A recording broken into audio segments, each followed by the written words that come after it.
The Wyoming wind had teeth, and it was gnawing the last brown grass down to the frozen dirt. Cole Travers kept his head low, the brim of his hat pulled tight. He rode with his collar up, a man trying to be smaller than he was. For 6 years, he had been trying to shrink, to take up less space in a world he had torn a hole in. He avoided towns. He avoided talk. He avoided anything that reminded him of the man he had been.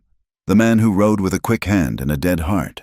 He was making for the Laramie Range. Not the town, just the open country where he might find work checking cattle lines before the deep snows came. He carried his life in his bedroll and saddlebags, a little jerky, a lot of ammunition, and a weight in his gut that never seemed to lift. He saw the shape from a mile off, a dark stain against the pale yellow of the prairie. His first thought was a wounded antelope, the way it moved, jerky and unsteady. But as his horse, a quiet bay, carried him closer, the shape resolved. It was not an animal, it was human. He pulled back on the reins, his hand instinctively resting on the worn grip of the pistol at his hip. He was 100 yards out when he realized what he was seeing. A woman, dressed in thin black, was kneeling. Beside her was a long, crude pine box. In her hands, she held a broken shovel. The handle splintered. She was trying to bury the box. The ground was like iron. She would strike, and a puff of dust would rise. She was making no progress. She was weeping, but she made no sound. The wind took the tears and froze them to her cheeks. Cole sat his horse for a long minute. Every instinct screamed at him to ride on. This was trouble. This was the kind of trouble that pulled a man into the light, that asked questions he could not answer. This was death, and he had seen enough death to last 10 lifetimes. He could circle wide. She would never even know he had been there. He cursed, a low, rough sound, and swung his leg over the saddle. His boots hit the ground with a dull thud. The woman did not look up, not even when his shadow fell over her. She just kept scraping at the earth, a desperate, hopeless motion. He walked past her and looked at the ditch she had managed. It was barely 6 inches deep. That won't do, he said. His voice was rough, rusted from disuse. She flinched, a movement sharp as a sprung trap, and scrambled back, falling onto her hip. She stared up at him. Her face was hidden by a thick, black crepe veil, the kind that spoke of deep mourning. He said nothing more. He walked back to his horse, unstrapped his own shovel, the one he carried for digging a fire pit or freeing a horse from mud. It was solid, the spade sharp. He walked back to the shallow grave and set the metal blade against the earth. He put his full weight on it. The ground resisted, then gave with a sudden, tearing sound. He began to dig. He worked for nearly an hour.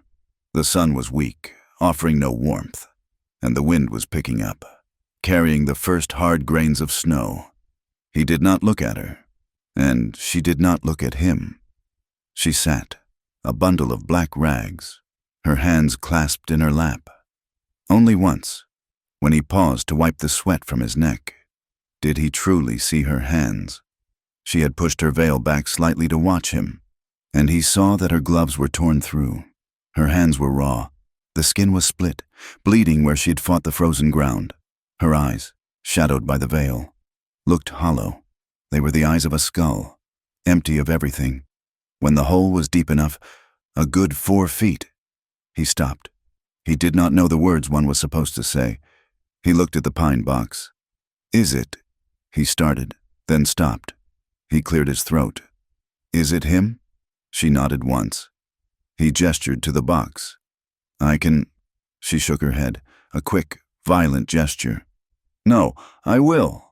She tried to stand and faltered. Cole reached out, a reflex, his hand closing around her thin arm. He meant to steady her, but she cried out, a small, breathy sound, and recoiled as if he had struck her with a hot iron. He pulled his hand back fast. "I am not," he said. "I was just steadying you. Do not touch me," she whispered. The wind almost stole the words. He nodded, his jaw tight. He stepped away. He watched as she and the wind wrestled with the black veil. She was frail, so thin the wind seemed to pass right through her, but she had a wire of strength in her. She managed to get to her feet. Together, in a silence broken only by the wind and their own grunting, they managed to slide the cheap coffin into the earth. He filled the hole. He was fast, the movements efficient. He packed the dirt down, then helped her roll the largest stones from the prairie onto the grave, enough to keep the coyotes from their work. When it was done, it looked what it was, a raw wound in the earth. The woman stood over it, her head bowed. Cole waited. He cleaned his shovel, tied it back onto his saddle. The horse sniffed the air, sensing the storm. "Ma'am," he said finally. The snow was starting to stick. "I am riding toward Laramie. You need a ride." She turned to him. The veil was a screen, but he could feel her gaze. "I am headed that way." Her voice was soft, educated, not the rough accent of the territory. "Then come on." She hesitated. "I am not certain," she said, her voice very low. "I am not certain of the welcome I will find." Cole looked at the grave, then at her. She was 5 miles from town, in thin shoes with bloody hands and a storm bearing down. He did not care about her welcome. "It is 5 miles, he said flatly. "You will freeze before you walk one." He did not offer his hand this time. He cupped his knee for her, and she used it as a step, light as a bird, and settled herself sideways on the saddle in front of him. He swung up behind her, careful to keep a space between them. He nudged the bay into a walk. They did not speak for the first 2 miles. The world was gray and white. The snow was beginning to fall in earnest, thick, wet flakes that clung to his hat and her veil. She was light in the saddle, but she was trembling. He could feel it, a fine vibration that ran through her body into his. He thought at first it was just the cold, but it was something deeper, a tremor from the bone. He pushed the horse a little faster. "My husband," she said, so suddenly he almost did not catch it. Her voice was right in front of him, but it seemed to come from a long way off. His name was Elias Carson. Cole just grunted, his eyes on the trail. He was not a kind man. She said. Cole had nothing to say to that. He had known many men who were not kind. He had been one of them. "I do not know what comes next," she whispered, more to herself than to him. "I have nothing. I am nobody." Cole understood nothing. He had been living nothing for 6 years. It was a cold, empty place, but it was quiet. He wondered why she was telling him this. He did not want to know. He did not want to be a part of her story. "Town is just ahead," he said, cutting her off. Laramie was not much. 2 muddy streets, a dozen squat wooden buildings, a saloon, a general store, and a sheriff's office. As they rode down the main thoroughfare, the town went quiet. Men stopped loading wagons. Women paused on the boardwalk, pulling their shawls tighter, and stared. Cole felt the woman, Lily, stiffen in front of him. She pulled the veil down. Though it was already covering her, he stopped in front of the Laramie boarding house, the only one in town. It was run by a woman named Gables, a hard-shell Baptist who saw sin in every shadow. "You can get a room here," Cole said. He dismounted and reached up to help her down. She slid into his hands, her feet finding the muddy ground. She was unsteady. "Thank you, sir," she said, her voice formal. He just nodded, touching the brim of his hat. He was about to mount up and ride out, to find that line shack and forget he had ever seen her. The door to the boarding house opened. Mrs. Gables stood there, her arms crossed. She looked at Cole, then her eyes fixed on the woman in black, her face already sour, curdled. "No room," she snapped. Lily took a step forward. "Ma'am, please, I have money. I just need a place. I said, no room." "Mrs.?" Gables looked at Lily's veiled face with open disgust. "We do not want your kind here. Not after what you did. Not after what you are." The door slammed shut. Lily stood there, frozen. Cole felt a low, familiar anger begin to burn in his stomach. He had seen this before. The righteous closing ranks against the broken. "Come on," he said, his voice hard. You need to eat." He led her across the street to the general store. The moment they stepped inside, the conversation around the pot-bellied stove stopped. Harlan, the proprietor, stopped weighing beans. Two old trappers looked up from their game of checkers. "Cole," Harlan said, nodding. His eyes slid to Lily. They were not kind eyes. They leered. "What can I do for you?" "The lady needs supplies," Cole said. Harlan laughed. A short, ugly sound. "The lady? That is Lily Carson. That is, the widow. She needs food," Cole repeated, his voice dropping an octave. "Does she?" Harlan said, leaning on the counter. "Or does she need another husband to bury? We heard Elias died. Heard it was quick. Heard it was strange." "Give her the food," Cole said. "I will not," Harlan said, his face hardening. "I will not sell to her. She is cursed. Everyone knows it. She brought the blight to Elias's farm, and she will bring it here. Get her out." A man at the stove spoke up. "He is right. Cole, she is a bad omen. A man is dead." Cole looked at the faces. He saw no pity, only fear and a strange, hungry excitement.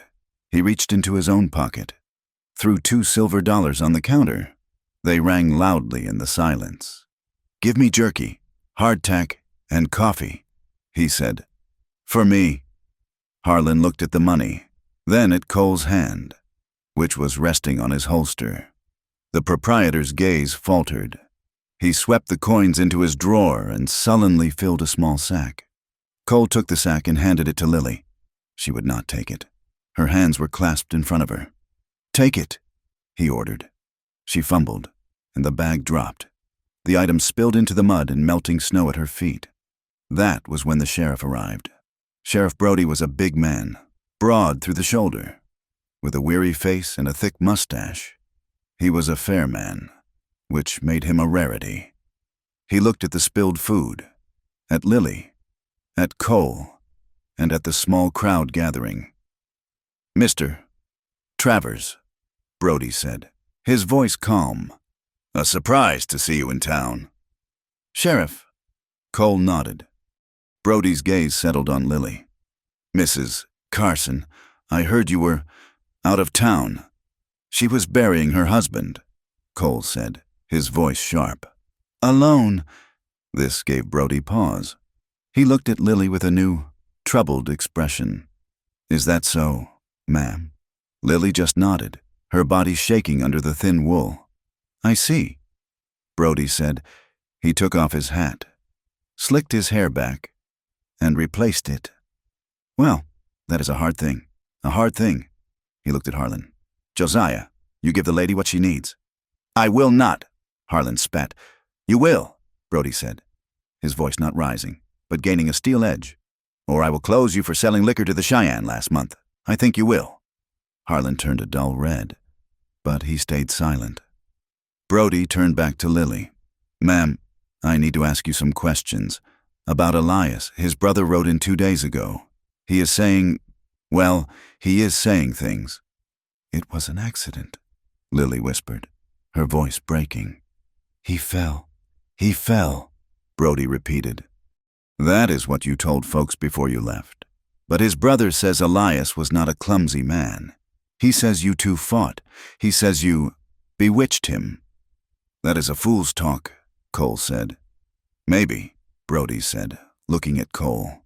"But this town is full of fools, and they are getting riled. I have no cause to hold you, Mrs. Carson. Not yet, but I am telling you plain. This is not a safe place for you. Laramie is small, and memory is long. You would be wise to move on." He let her go. She was free, and she was trapped. The snow was coming down thick now, a curtain of white that blurred the edges of the buildings. The wind was howling, a high, thin sound. In an hour, the roads would be impassable. Lily stood in the middle of the street, the small sack of food in her hand. She looked at the boarding house. She looked at the saloon. She looked at the sheriff's office. Every door was closed to her. Cole watched her. He felt the familiar pull to be gone. He had done his part. He had helped her dig the grave. He had gotten her to town. He was not her keeper. He had his own ghosts, and they were all the company he could handle. He turned to his horse. "Mr. Travers," she said. He stopped, but did not turn. "Thank you," she said. He grunted. He put his foot in the stirrup. He looked at the sky. It was heavy, gray, and sinking. This was not a squall. This was a blizzard. This was a killer. If she stayed in the street, she would be a frozen statue by morning. He cursed, long and low, under his breath. He hated what he was about to do. He hated the complication. He hated the way she looked, like a broken bird. He turned back to her. She was watching him, her veiled face unreadable. "The snow," he said, gesturing at the sky. "It is setting in hard. I will be fine," she said. "No," he said. "You will not." He took a deep breath.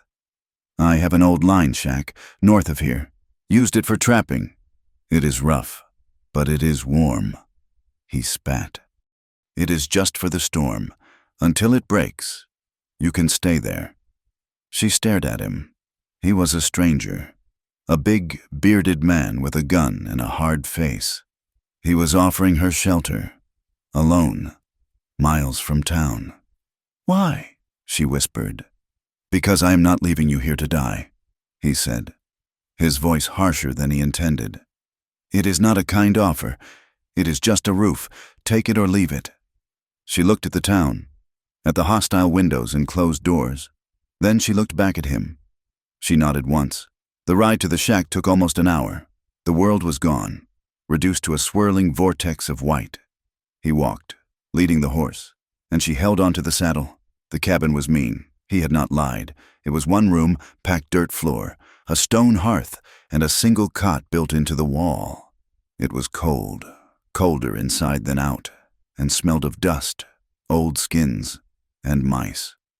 Lily hesitated at the door, as if afraid to cross the threshold. "Get in," he said, pushing past her.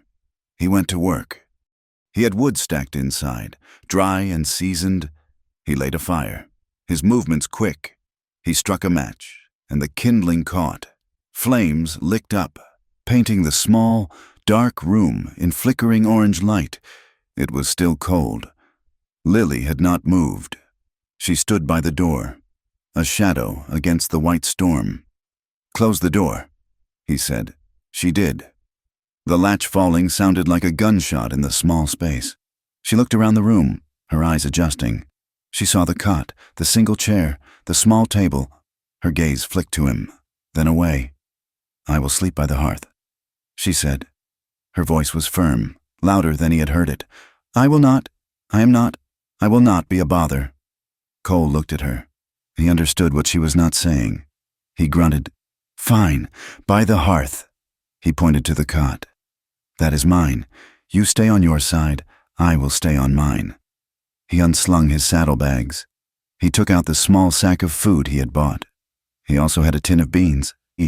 He opened it with his knife, set it near the fire to warm.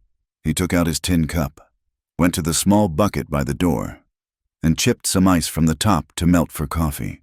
The silence in the cabin was profound. It was deeper than the silence of the prairie. It was a weighted, anxious silence. The only sounds were the crackle of the fire and the scream of the wind as it clawed at the walls. He made the coffee. He poured a cup and slid it across the floor toward her. She looked at it.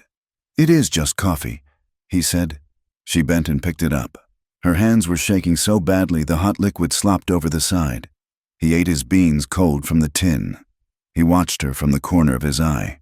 She sat on the hard-packed earth, as far from him as she could get, her back against the rough-hewn wall.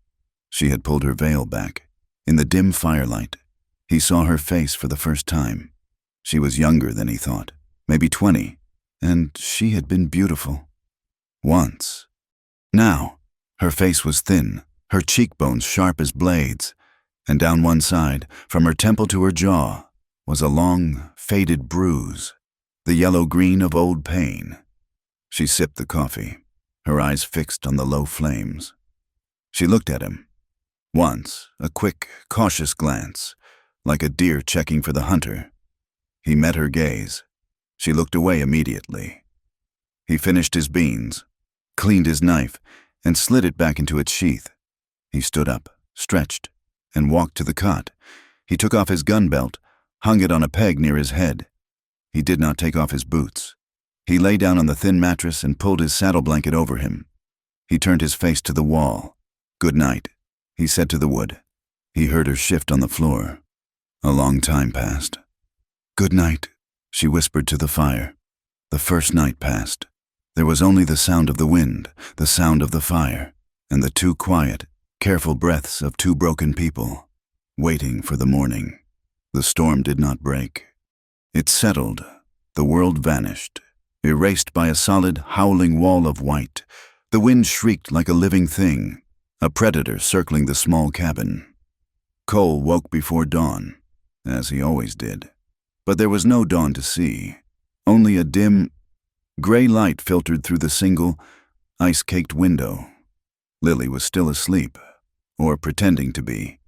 She was a dark shape by the hearth, curled tight, her back to him. He moved with quiet purpose.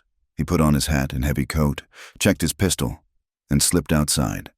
The cold hit him like a shovel.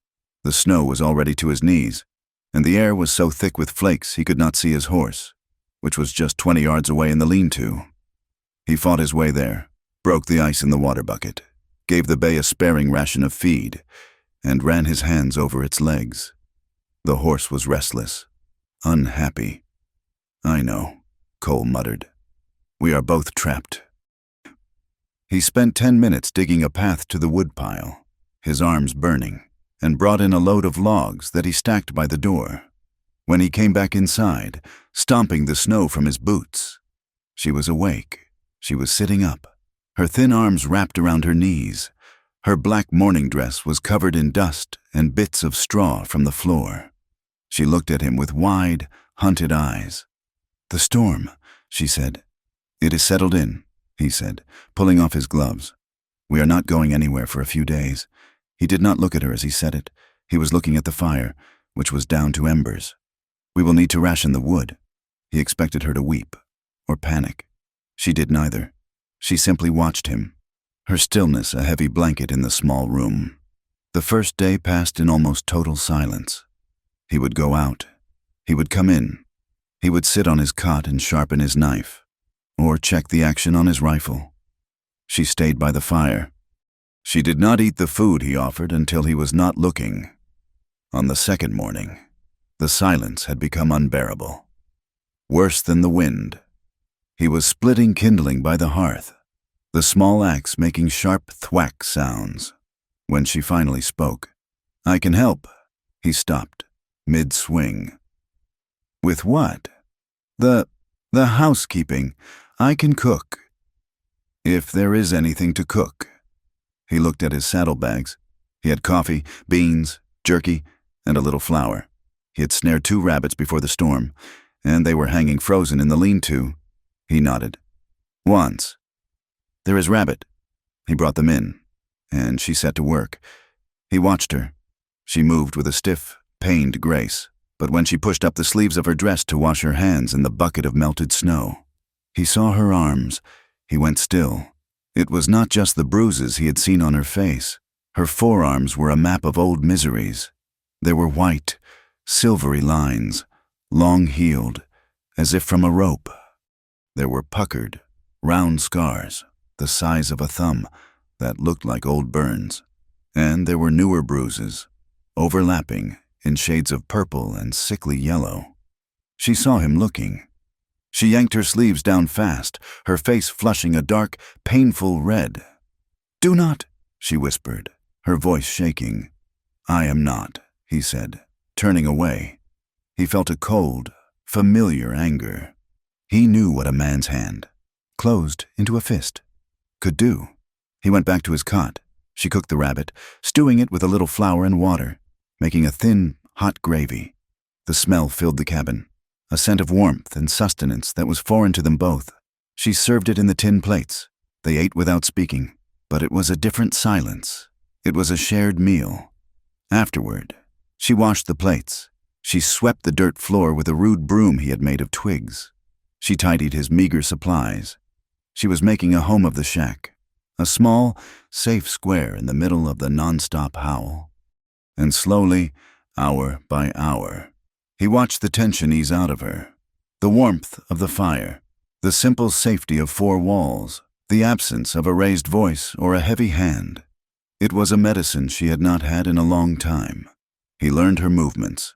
He learned to walk wide around her, to not pass too close. If he moved suddenly, to add a log to the fire, she would flinch, her shoulders rising to her ears, her hands coming up as if to ward off a blow. He started to announce his movements. "Getting more wood," he would say, his voice low. "Going to check the horse." She would just nod, her eyes following him, wary but less terrified. The storm raged for 3 days, and on the third night, it happened. Cole was asleep, the deep, wary sleep of a man used to danger. He was brought awake not by a sound, but by a feeling, a change in the room. Then the screaming started. It was not a human sound. It was a raw, terrified shriek that cut through the sound of the wind. He was on his feet, pistol in hand, before his eyes were fully open. Lily was on the floor, thrashing, tangled in the blanket he had given her. She was fighting someone who was not there. "No!" she screamed, her voice breaking. "Please, Elias! No, not the cellar! I was good! I was good! Please, no!" Cole took one step toward her, his hand out. "Mrs. Carson!" She scrambled backward, her hands out, her eyes blind with terror. "No, do not touch me! God, oh God, help me!" He froze, in the dim, flickering light from the embers. He was not her rescuer. He was a large man, a dark shape looming over her. He was the threat. He holstered his pistol. He held his hands up. "Open! Lily!" he said, his voice calm, steady, and low. He did not move closer. He stayed by his cot. "My name is Cole. You are in my cabin. The storm is outside. You are safe." She was gasping, hyperventilating, her eyes darting around the dark corners. "You are safe," he said again, his voice a solid rock in her panic. "He is not here. Elias is not here. You are in Wyoming. You are safe. Just breathe." He did not touch her. He just kept talking. He talked about the snow. He talked about the horse. He talked about the fire. He kept his voice a low, even rumble. Gradually, the terror receded from her eyes. The gasping slowed.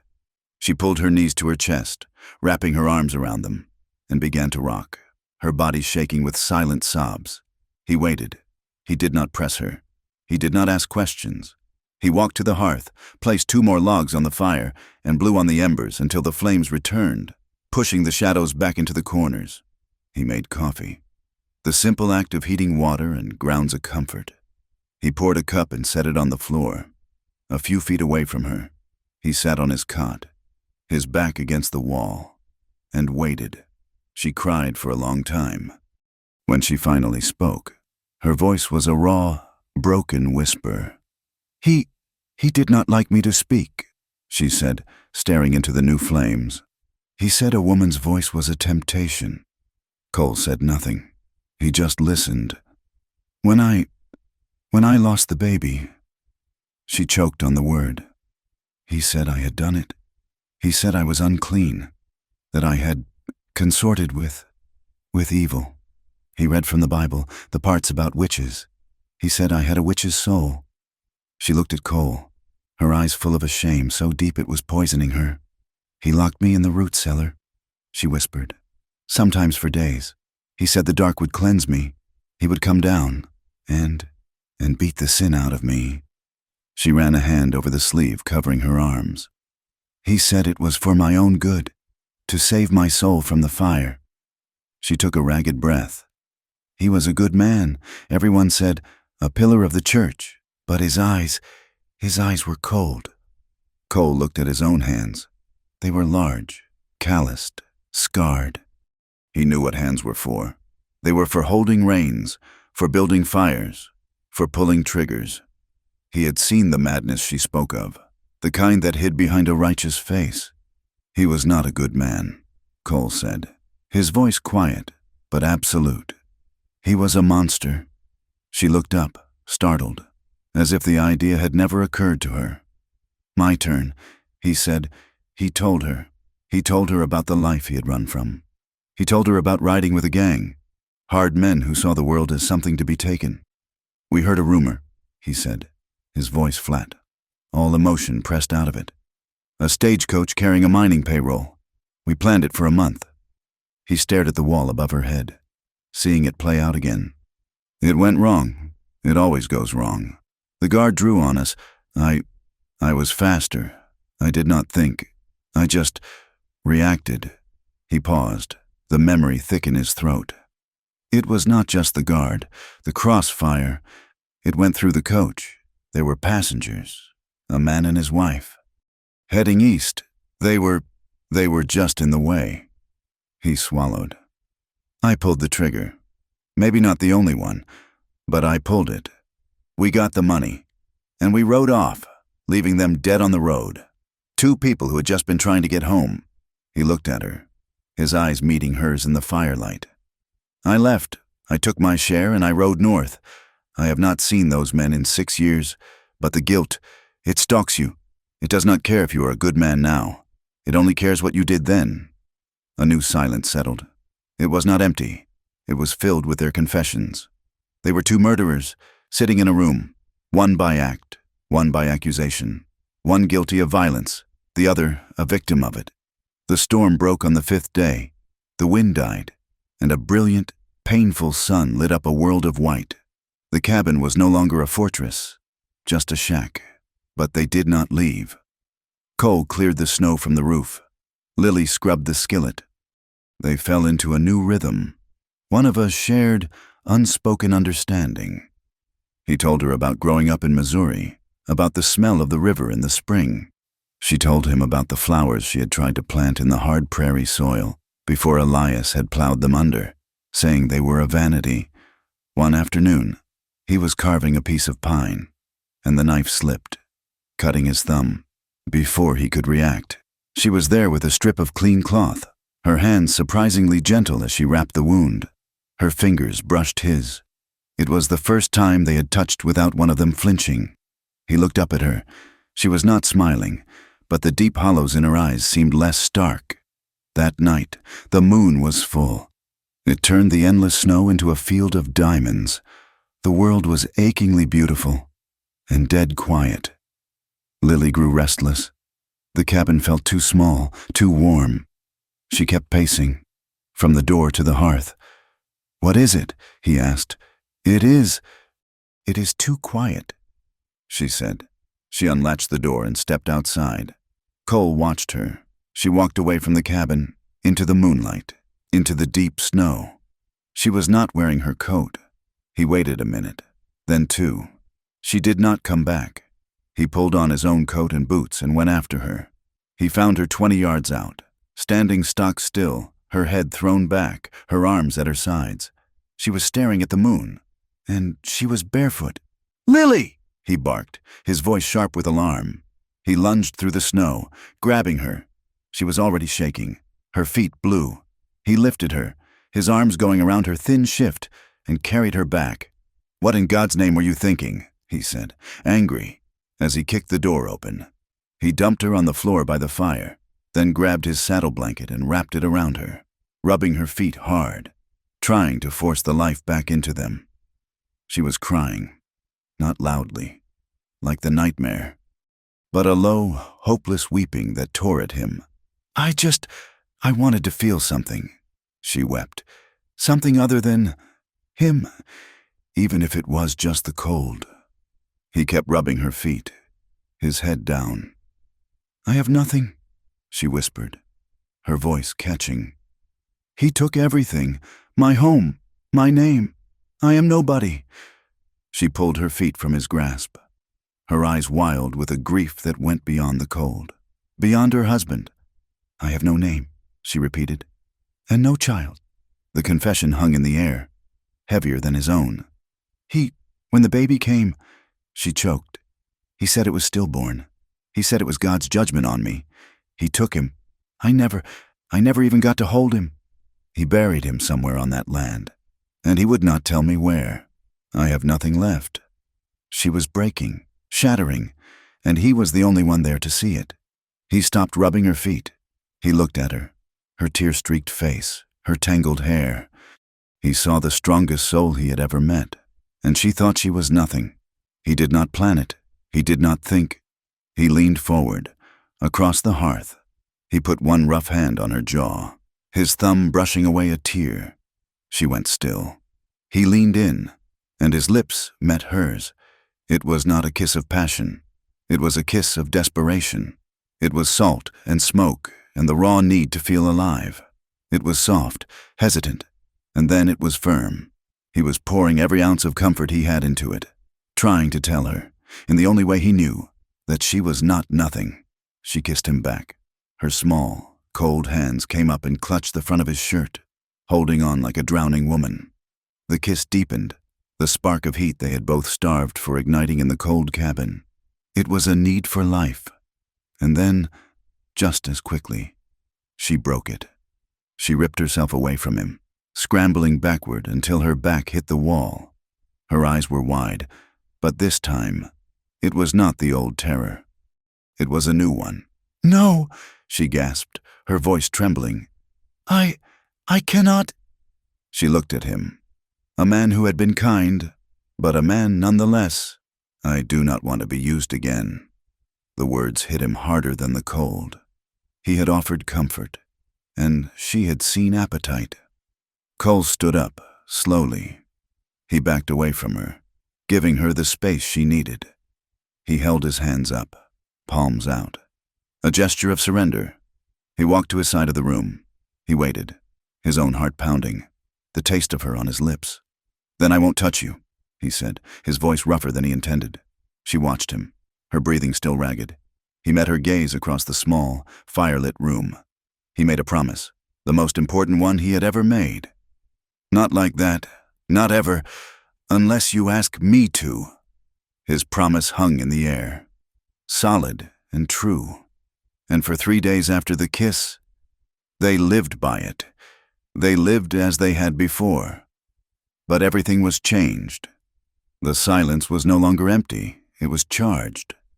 A single, shared glance across the fire held more weight than an hour of talk. He did not touch her. She did not touch him. But they were always aware of each other. He gave her the cot and made a new bed of pine boughs for himself by the hearth, the place she had once claimed. He said it was warmer, that it made more sense for him to be by the fire. But they both knew it was a gesture. It was him giving her the only piece of comfort, the only sign of status he possessed. The world outside began to thaw. The constant howl of the wind was replaced by a new sound, the steady drip, drip, drip of water falling from the eaves. The snow, which had been a fortress wall, turned to heavy, wet slush. The drifts sank, revealing the brown, muddy earth beneath. The world was coming back, and with it, the world's problems. "We are low on flour," Lily said on the 4th morning. Her voice was practical, but her eyes were worried. She had taken to wearing one of his old wool shirts over her thin dress. The black had been torn and was impractical for chores. The shirt was too big, swallowing her. But the sight of her in it made Cole's gut tighten. "I will ride in," he said. "Get supplies. See how the roads are." "Is it safe?" she asked. And she was not talking about the roads. "I will be careful," he said. "You, stay inside. Keep the door barred. Do not open it for anyone." She nodded, her hand going to her throat. "Cole, the town, they will ask where you have been. Let them ask." He strapped his gun belt on. The weight of it was familiar, comforting. "I will be back before sundown." He rode the bay slowly, the horse picking its way through the mud and ice. The ride that had taken an hour in the storm took 2 in the thaw. He felt exposed. The trees, stripped of their snowy coats, looked like bare, pointing fingers. He was a mile from the cabin when he saw the rider. The man was sitting his horse on a rise, looking toward the cabin. He was not just a traveler. He was watching. Cole's hand went to his pistol. He whistled, a sharp, piercing sound. The rider's head snapped toward him. Cole rode forward, not fast, but steady. The man was a stranger, bundled in a thick coat. "You lost?" Cole called out. The man grunted, his face unfriendly. "Looking for the old trapper's shack? Heard it was up this way." "You found it," Cole said, stopping his horse 10 yards away. "It is occupied." The man's eyes were small and sharp. They took in Cole, his rifle, his pistol. "Is that so? Occupied by who?" "By me." The man spat a stream of tobacco juice into the snow. "Heard different. Heard you had company." Cole's blood ran cold. "You heard wrong." The man stared at him for a long, tense moment. Then he shrugged, a gesture that was not casual. Maybe, maybe not. He pulled a folded piece of paper from his pocket. "This is for the widow, Lily Carson. Sheriff said she might be up this way. Said you might know." Cole looked at the paper. "I might." "You deliver it." The man rode closer, holding it out. "It is from the sheriff. A summons." Cole took the paper. His fingers were stiff. "Her husband's brother is in town," the writer said, his voice full of mean-spirited gossip. "Name of Amos Carson. A preacher. Of all things. He is demanding justice. Says his brother was a good man, and she is a witch who poisoned him. He is stirring up the hornets. Good and proper." The man grinned, showing broken teeth. "Town is ready for a hanging. You tell her." He wheeled his horse and rode off, splashing through the mud, not looking back. Cole sat there, the paper in his hand. It was heavier than a rock. He looked at the sky. It was gray and heavy. The thaw felt like a curse. He turned his horse and rode back to the cabin. He did not call out. He dismounted and gave the quiet knock they had agreed on. Tap, tap, tap. The bar slid back. Lily opened the door. Her face was pale, her eyes wide with question. She saw the paper in his hand, and all the color drained from her face. "What is it?" she whispered. He pushed past her, into the small, warm room. He shut the door. He gave her the paper. She did not open it. She did not have to. "It is from the town," she said. It was not a question. "A summons," Cole said, his voice flat. "From Sheriff Brody, your husband's brother. Amos is in town." Lily's hand went to her mouth. She backed away from him until she hit the wall, her eyes fixed on the folded paper. She began to shake, the deep, rattling tremor he had seen the day he met her. "No," she whispered. He is here? Amos? He is telling people you poisoned his brother. He is demanding justice." The paper slipped from her fingers and fell to the dirt floor. She slid down the wall, her legs giving way, and curled into a ball. She put her head on her knees, and a sound came out of her that was not a cry, but a raw, animal sound of pure dread. "They will hang me," she gasped into her skirt. "Oh, God, they will hang me." "Lily," Cole said, kneeling in front of her. "Lily, look at me." She shook her head, her whole body convulsing. I cannot go back there. They will not believe me. Amos, he is like Elias. He has the same eyes. He will tell them I am a witch. He will tell them I am a whore. He will see them string me up, and he will say it is God's will." "We do not know that," Cole said, his voice rough. She looked up at him then, her face wrecked with terror and a sudden, shocking anger. "Do you not? You saw them. You saw how they looked at me.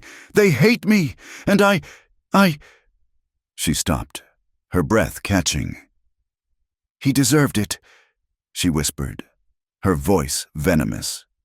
"He deserved to die. He deserved to burn. But I did not kill him." She grabbed the front of Cole's shirt, her grip desperate. "Cole, you must believe me. I did not kill him." He covered her small, cold hands with his own. He held them steady. "Then we have two choices," he said, his voice low and steady, a lifeline in her panic. "We tell the truth, or we run." "Run where?" she cried, her voice breaking. "They would hunt us. His brother would hunt me to the ends of the earth. And you, they would say you helped me. They would hang you, too." "I have run before," Cole said, his eyes hard.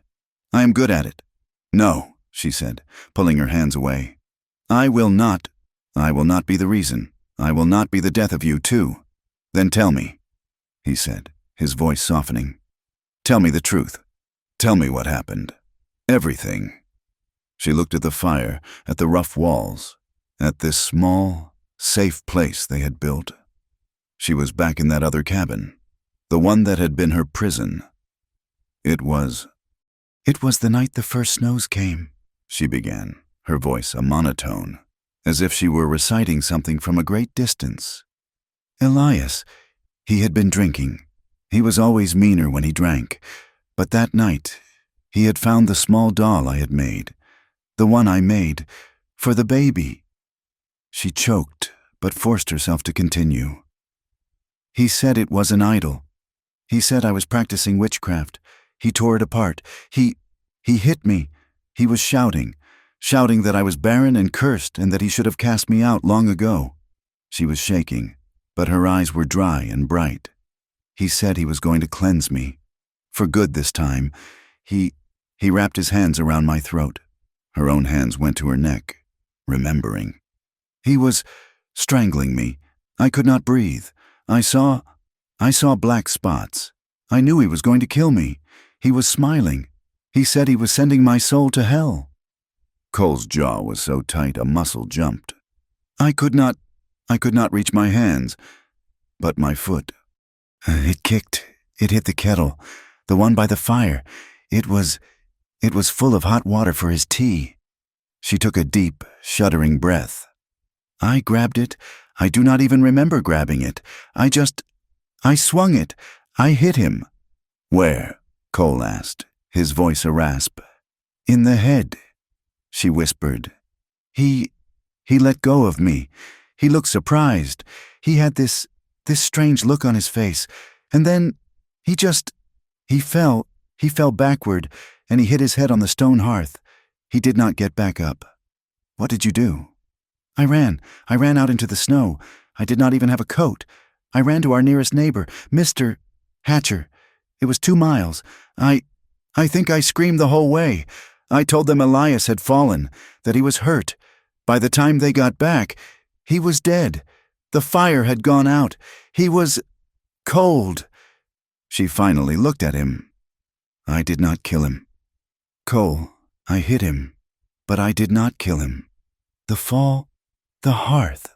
I was trying to breathe. Cole was silent for a long time. He believed her.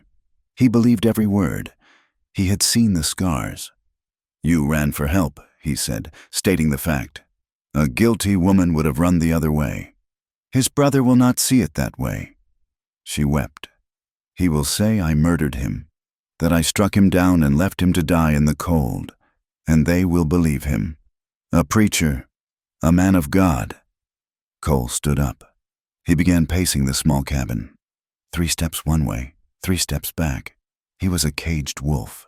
The anger in him was a hot, white thing. He wanted to ride into that town and tear it apart.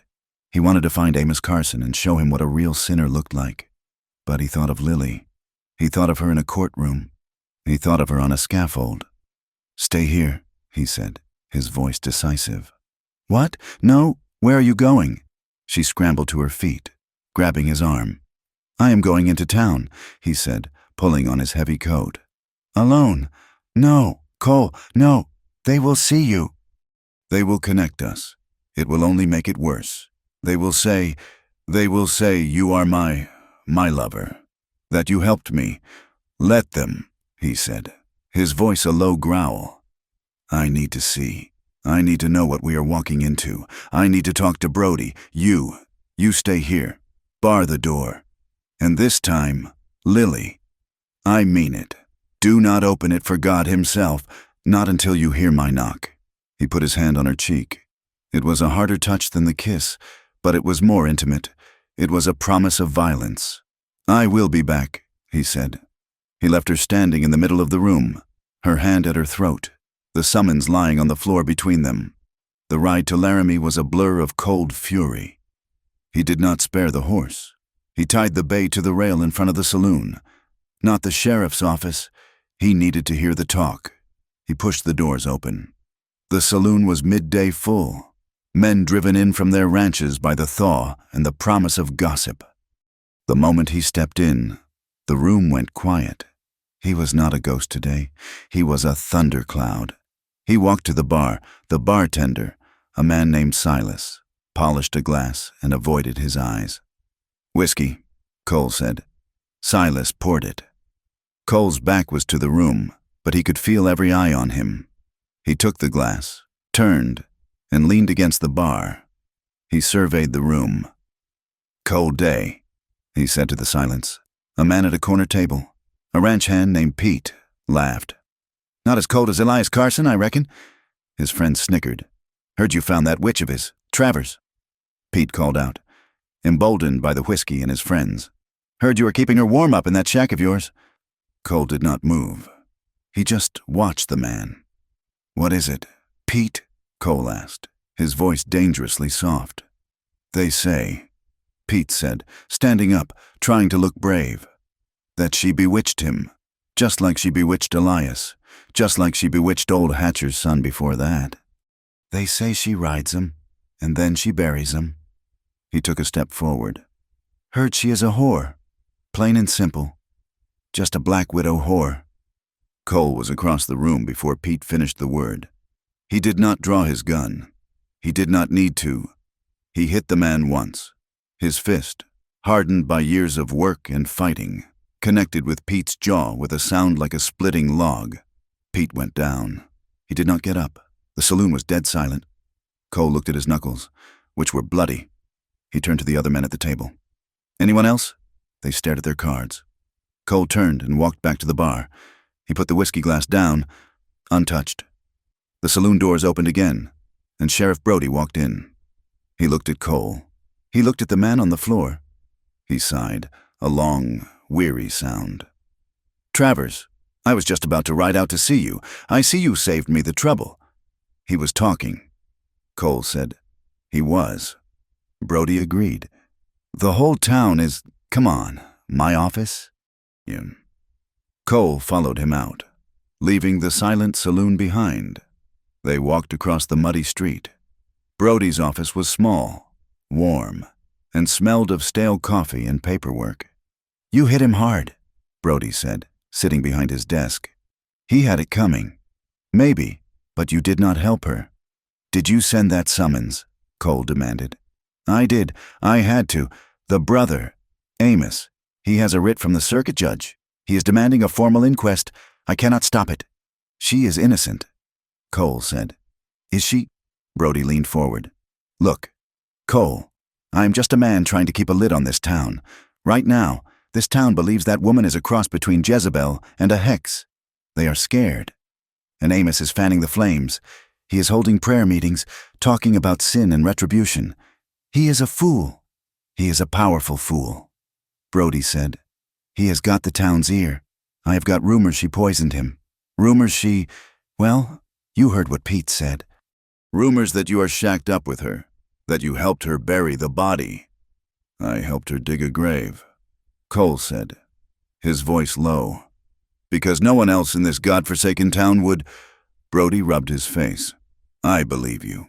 But it does not matter what I believe. It matters what the judge believes. The inquest is in 3 days. She has to testify. If she does not—" "What?" "If she does not show, I will have to issue a warrant for her arrest. And if she runs, Cole, if she runs, it is an admission of guilt. They will send a posse, and they will not bring her back alive." "So she is trapped," Cole said, the words bitter. She testifies, or she leaves town, forever, and Amos will probably hunt her down anyway." Brody stood up. "That is the choice. Cole, tell her, testify, or get out of my territory. And you need to decide if you are going to be standing next to her when the lightning hits." Cole stared at the sheriff. He saw a man trapped by his badge, trying to be fair in an unfair world. He nodded. Once. He turned and left the office. The ride back was slower. The fury was gone, replaced by a cold, hard dread. He had 2 choices: tell the truth or run, And Brody had just told him running was a death sentence. He saw the smoke from the cabin before he saw the shack itself. She was waiting. He gave the knock. The bar was thrown back instantly. She was standing there, her face a mask of fear. "What?" she breathed. "What did he say?" He told her. He told her everything. The rumors, the punch, the talk of witchcraft. And Brody's ultimatum, testify or be hunted. She sank onto the small stool by the fire. She stared into the flames. He expected tears. He expected the terror. But her face was calm. It was a dreadful, still calm. "So," she said, her voice hollow. "It is my turn. It is my turn to be judged. We can still run, Lily," he said, standing over her. "We can ride north. Into the mountains. They will never find us." She looked up at him. "And you will live your life looking over your shoulder. Again, because of me. I do not mind." He lied. "You do," she said, and a small, bitter smile touched her lips. "I saw your face when you told me about that stagecoach. You have been running for 6 years. I will not add my ghost to the ones that already haunt you." "Then what?" he demanded, his frustration boiling over. "What, Lily? You want to walk in there? You want to let them tear you apart?" "I do not know," she cried, standing up, finally breaking. "I do not know. What do you want me to do? I am not like you. I cannot fight. I cannot even, I am nothing." She was hammering her small fists against his chest. "I am nobody. I am just a curse. Elias said it. Amos says it. The whole town says it. I am the woman who brings death. I am the woman who lost her child. I am nobody." She was weeping now, her face buried in his shirt, her hands still weakly hitting him. "You are risking your life, Cole," she sobbed, "for nobody." He let her weep. He stood, solid as an oak, and took the blows. He waited until the storm in her passed, until she was just clinging to him, her breath catching in her chest. He put his hands on her shoulders. He gently pushed her back, so he could see her face. Her eyes were red, her face streaked. He lifted her chin, his rough fingers tilting her head up so she had to meet his gaze. His eyes were dark, intense, and held no pity, only a fierce, unwavering certainty. "Then be mine," he said, his voice low. "A vow, if you will let me." His words settled in the space between them, a promise that was heavier than a threat. "Then be mine," he had said, "if you will let me." Lily stopped weeping. The tremors that had racked her body stilled. She looked up at him, her face a ruin of tears and grief, but her eyes, for the first time, were clear. He was not offering pity. He was offering a flag. He was offering a name, a side, a place to stand. "Be yours," she whispered. It was not a question. It was a discovery. If she was his, she was not just nobody. She was not just Elias's cursed widow.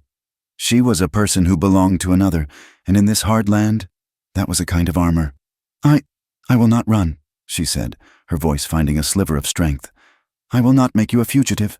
Lily, no." She stood, pushing away from him, and for a moment she looked tall. "I will testify. I will tell the truth. I will do it." He watched her, seeing the terror still vibrating beneath her words, but he also saw a new, hard line in her jaw. She was not doing this for justice. She was doing this for him, to protect the fragile peace he had offered her. "All right," he said, his voice low. "We will tell the truth." The morning of the inquest was cold, but the thaw held. The world was a mess of gray slush and brown mud, a land that felt stripped bare. Lily found her black mourning dress. It was stained and torn from the burial, but it was all she had. She washed her face in the bucket, the water biting cold, and pulled her hair back into a severe knot.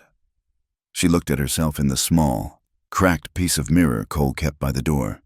She saw a gaunt stranger, all eyes and bone. She looked like the witch they wanted. Cole said nothing.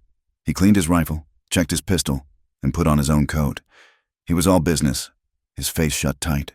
They rode to town on his one horse. He sat in the saddle, and she sat behind him, her hands not on his waist, but gripping the back of the saddle. As they neared Laramie, she could feel the tension coming off him in waves. He was a predator, walking into a camp of farmers. They dismounted at the edge of the main street. Cole tied the reins. "I will walk," she said. He looked at her. "They will be watching." "Let them," she said. He nodded, a flicker of dark pride in his eyes. He did not offer his arm. Instead, he walked beside her, his hand near his gun, his boots sinking into the mud. He was a shield. The town was waiting. It was quiet, but it was a loud silence. Faces appeared in windows. Men stopped, their hands deep in their pockets, and just stared. Harlan, the shopkeeper, stood on his boardwalk, arms crossed. Mrs. Gables, from the boarding house, was there, clutching a Bible. Lily felt the 1,000-pound weight of their hate. She felt her shoulders stoop, her chin want to drop. She wanted to pull her veil down, to hide, to become nobody again. She felt Cole's presence beside her. He had not slowed his pace. He did not look at the crowd. He looked straight ahead, at the saloon, his jaw set. He was walking his own path, and he was letting her walk with him. She remembered his words, "Be mine." She took a breath. It hurt. She lifted her chin. She fixed her eyes on the same spot he did. Her back went straight. She walked beside him, head high, in her worn widow's black. The inquest was being held in the saloon. It was the only building big enough to hold the town's curiosity. The tables had been pushed aside, and rows of benches and chairs had been set up. The place was packed. It smelled of stale beer, wet wool, and a thick, righteous anger. Sheriff Brody stood by the door, his face grim. He nodded to Cole. "Travers." His eyes slid to Lily, a look of pity and frustration. "Ma'am." A man named Judge Abner Reed sat at a table at the front, a stack of papers before him. He was a circuit judge, an old man with a face like dried leather, who looked like he had seen every possible sin and was bored by all of them. Cole found a spot on a bench near the back. He sat, and Lily sat beside him. Her hands sped so tightly, her knuckles were white. "The court," Judge Reed said, his voice a dry rattle, "is now in session for the inquest into the death of Mr. Elias Carson." He called two people first, Mr. Hatcher, the neighbor she had run to. He testified that she had shown up at his door near midnight, raving, barefoot, saying Elias had fallen. He said she seemed mad. Then he called Amos Carson. Amos was a tall man, thinner than his brother, dressed in a preacher's severe black coat. He stood before the judge, but he spoke to the crowd. He held a thick Bible in one hand. "My brother, Elias," he began, his voice a powerful, resonant boom that filled the room, "was a good man, a righteous man, a man who took astray, a woman of questionable history, and gave her his good name. He tried to save her." He turned, and his eyes, cold and dark, fixed on Lily. They were Elias's eyes.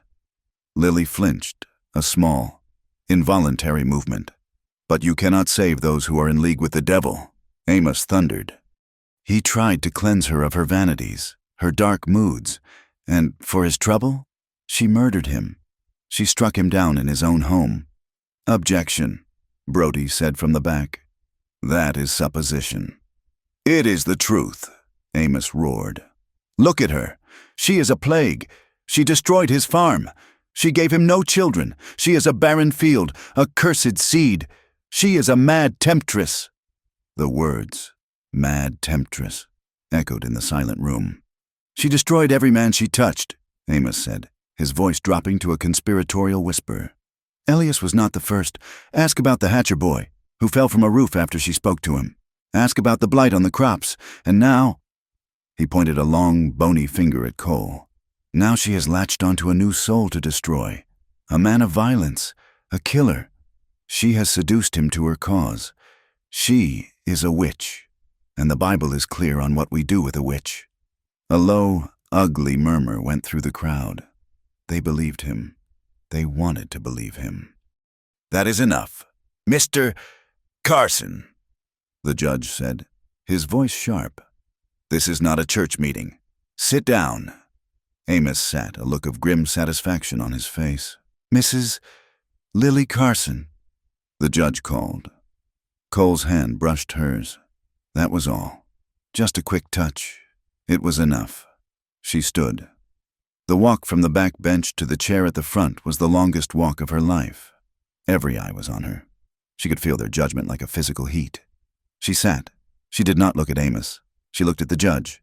"Ma'am," the judge said, his voice not unkind, "tell us what happened." She began. Her voice was a small, reedy whisper. He was my husband. Louder, child." She took a breath. She told the truth. She recounted the night, her voice shaking, breaking, but never stopping. She told them about the doll, about the accusations of witchcraft. He said I was unclean, that I was the reason." She paused, her hand going to her stomach, a gesture of old, deep shame. "That I was the reason the child was lost." She broke then. The tears she had held back came, silent and hot. She did not sob, but the tears ran down her thin cheeks. He put his hands on my throat," she continued, her voice thick. He was going to kill me. He said he was. I could not breathe." She looked at her own hands, twisting in her lap. "The kettle, it was by the fire. I hit him. I wanted him to let go. I just wanted to breathe." Another pause. The room was deathly quiet. "He fell," she whispered. "He hit his head on the hearth. I did not know what to do. He was not moving. I ran for help." She finished. She sat there, empty, exposed. Judge Reed looked at her for a long time. Then he looked at the crowd. "Mr. Travers, Cole Travers." Cole stood up. His presence changed the air in the room. He was not a preacher. He was not a victim. He was a fact, hard and dangerous. He walked to the front. He did not sit.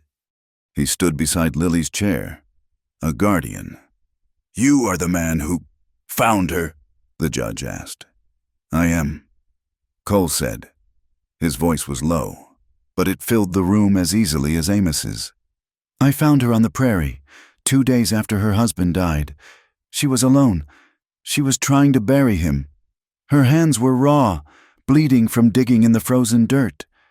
He let that sink in. She did not look like a woman who had just committed a murder. She looked like a ghost. I rode her to this town. I saw her turned away from the boarding house. I saw Harlan refuse to sell her food. I heard her called cursed in the street. He looked directly at Harlan, then at Mrs. Gables. They both looked away. I took her to my cabin because this town, in all its righteousness, was going to let her freeze to death on the street. His eyes scanned the crowd, cold and clear. When she arrived at my door, she was not a mad temptress. She was a broken, freezing, alone woman. She was afraid. He did not say she was innocent. He did not have to. He had defended her character by painting a picture of the town's cruelty. The judge tented his fingers. He looked at Amos. He looked at Lily. He looked at Cole. "We have a lot of talk," Judge Reed said, his voice sharp. "We have talk of witchcraft, which is nonsense. We have talk of murder, for which there is no proof.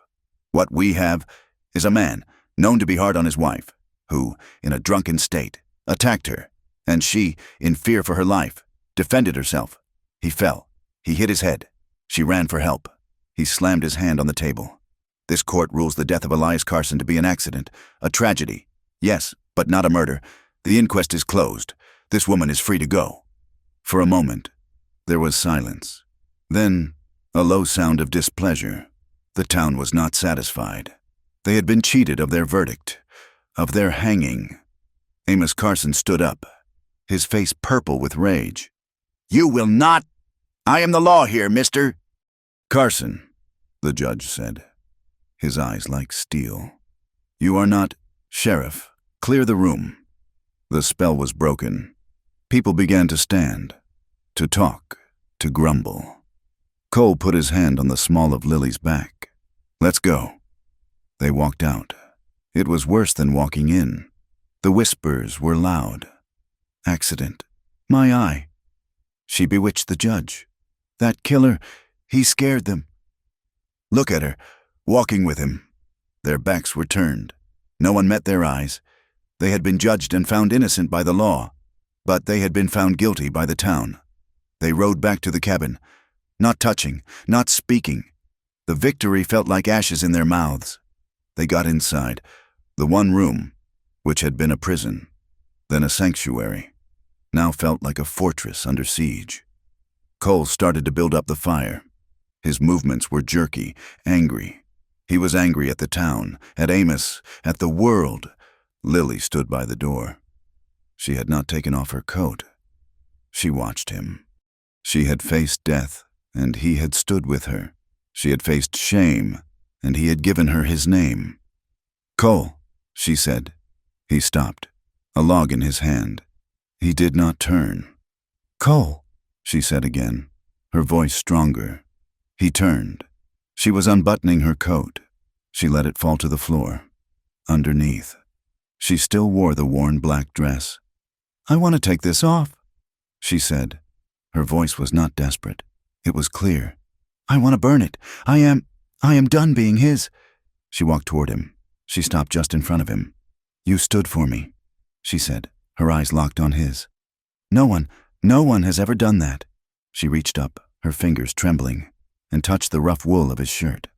I am not nobody, she said, her voice dropping to a whisper.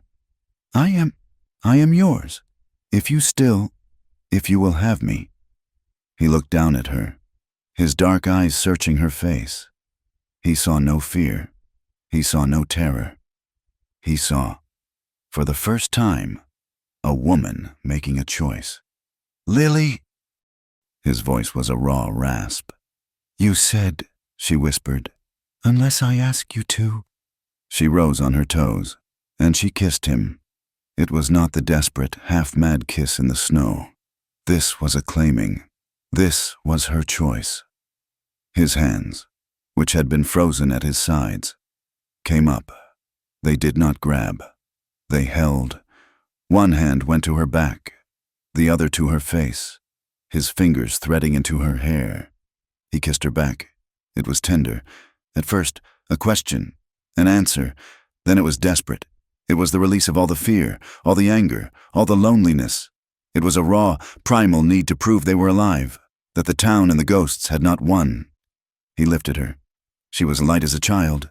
He carried her the 2 steps to the cot, his cot, which he had given her. He laid her down. Their lovemaking was not soft. It was not gentle, in the way of city people. It was raw.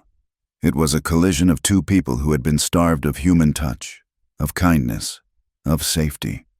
It was the frantic, desperate coupling of survivors. It was his strength, held in check. It was her, finally, opening up not in fear, but in want. It was clumsy, and honest, and real. It was the sound of her breath catching, and his low groan. It was, in the cold, dark cabin, a fire all its own. After, they lay tangled in the blankets, the firelight flickering over them. The cabin was quiet, and then she began to weep. He stiffened. Lily, did I hurt you? She turned in his arms, burying her face in his chest. No, she sobbed, the sound muffled against his skin. No, it is just, I do not deserve this. She pulled back, looking at him, her eyes shining in the dim light. I do not deserve love. I am broken. I am all the things they said, cursed, empty. I have nothing to give you. He pulled her up, his grip on her arms firm. He made her look at him. Do not ever, he said, his voice a low, fierce command. Say that. He brushed the hair from her face, his rough thumb tracing the line of her cheek. I have known men who thought they were strong, he said. Men who rode hard, who shot fast. They were brittle. They snapped. You were locked in cellars. You were beaten. You were called a witch. You lost a child. You buried your husband in frozen ground. And today, Today you walked into that town and you faced them all. He leaned closer, his forehead touching hers. You, Lily Carson, are the strongest soul I have ever met. He held her as she cried herself to sleep. The next few days were quiet. A strange, fragile peace settled over the cabin. They were not hiding. They were healing. They lived like a married pair. He taught her how to set a snare, and she caught a rabbit. He rode out and hunted a small deer, and they had meat. She mended his clothes, properly, with a small needle and thread she had salvaged. He carved a small, smooth comb for her hair. They talked. They shared food. They slept in the same cot. Their bodies curled together against the cold. A habit of comfort. They were two broken pieces, fitting together to make a whole, new thing. Then, on the fourth night, the town remembered them. They were by the fire. Lily was even laughing. A small, quiet sound. At a story he was telling about his horse. Crack! The sound of the rifle shot was deafening in the small space. It was immediately followed by the thwack of the bullet as it punched through the log wall. A foot above Lily's head. Splinters exploded inward. Cole did not think. He moved. He grabbed her, pulling her off the stool and onto the floor, throwing his own body over hers. His pistol was in his hand before they hit the dirt. "Stay down," he breathed. The cabin was plunged into silence. There was no sound but the high, thin whine of the wind and the crackle of the fire. "Cole," Lily whispered, her voice trembling beneath him. "Shh." He waited. He counted to 100. Nothing. No second shot. No footsteps. He eased himself off her, his eyes scanning the blackness outside the one small window. "They are gone," he said, his voice a low, cold fury. "Who?" "One shot," he said, getting to his feet and pulling her up. "A warning. They missed," she said. "They did not," Cole said. He pointed. That shot was meant to miss. It was meant to land right there, to be seen. He walked to the door. He stared at it. "Cole, there's a knife," he said. "In the door." He opened the door a crack. His gun ready. Nothing. He opened it all the way. A large skinning knife was jammed into the wood, pinning a piece of dirty paper.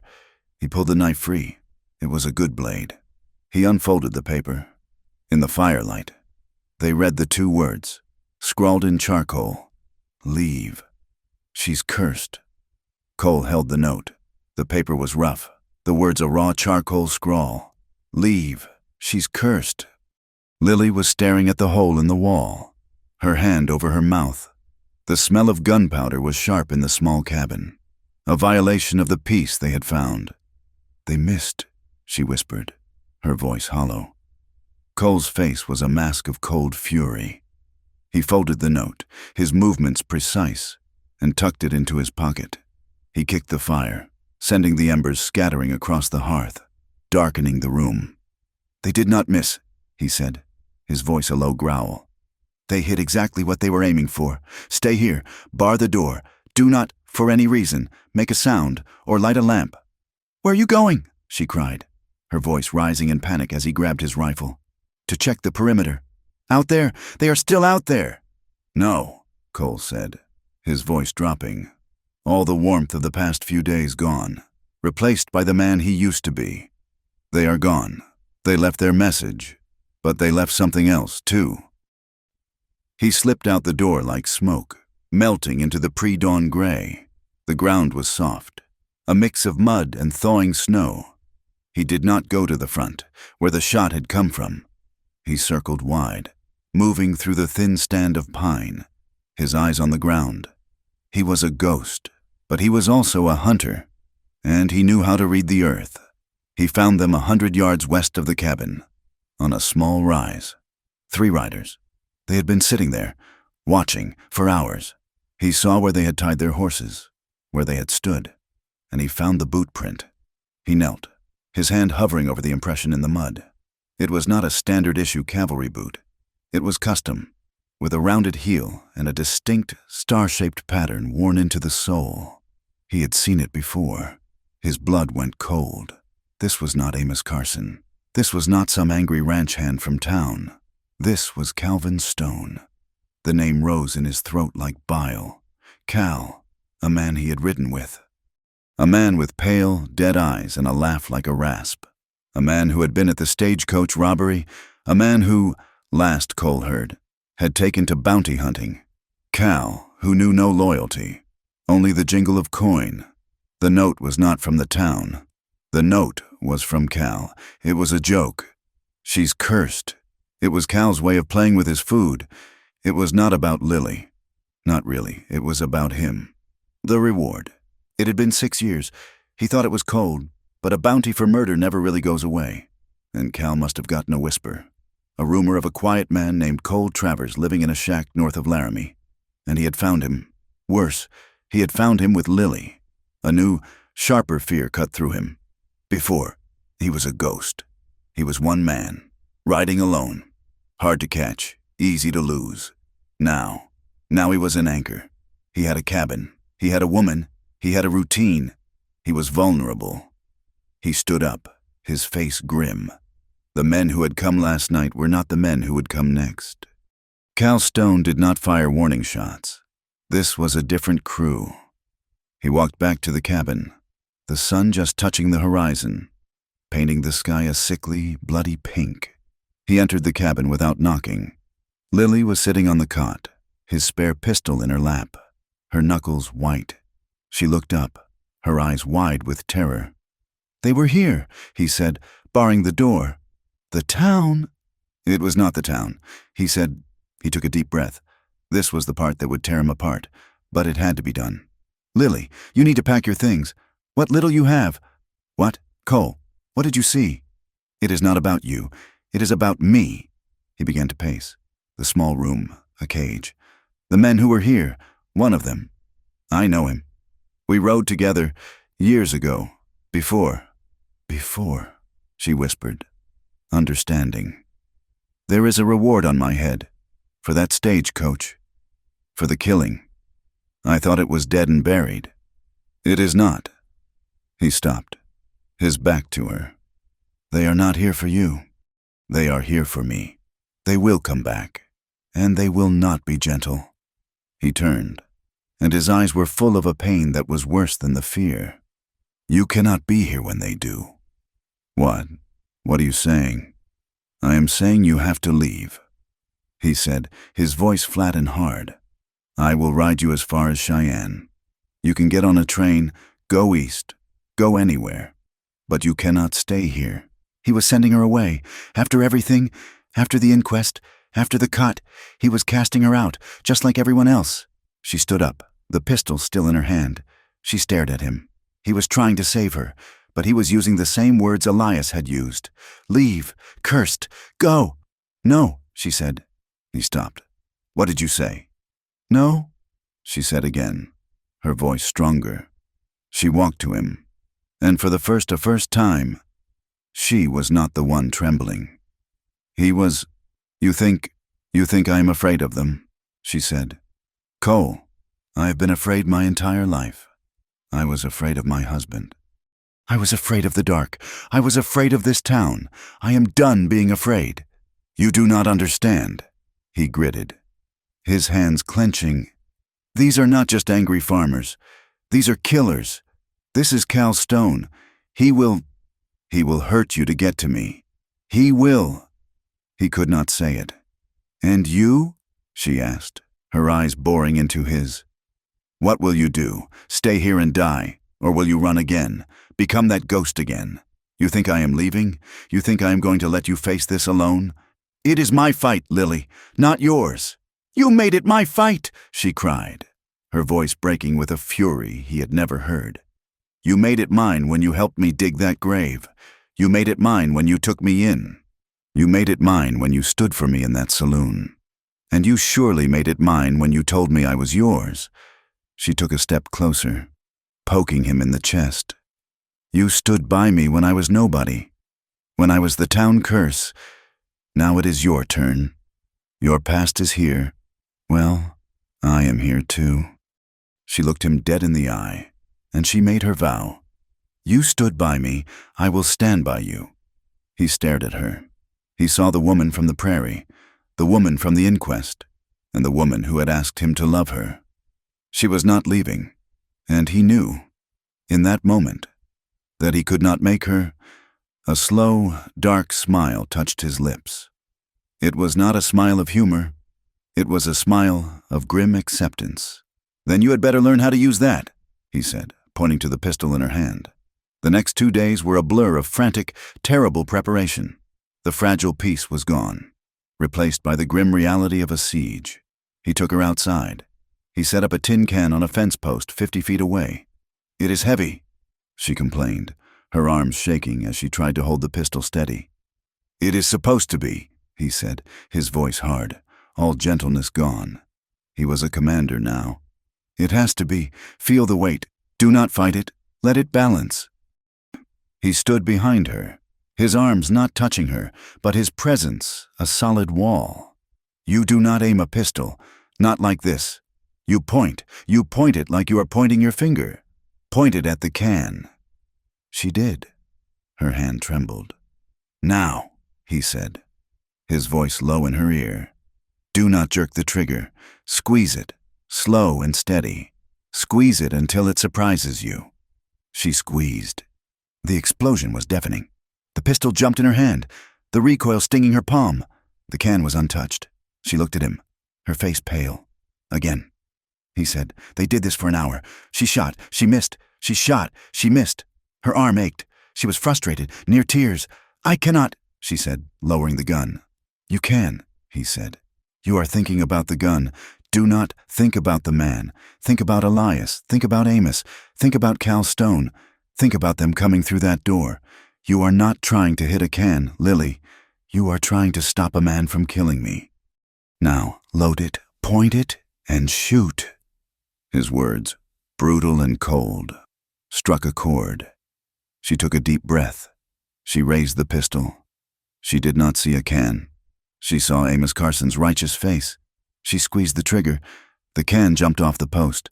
She stared, stunned. "Again," he said. They practiced until she could hit the can 3 times out of 5. It was not good, but it was something. Inside the cabin, he worked. He boarded up the single window, leaving only a small slit to shoot through.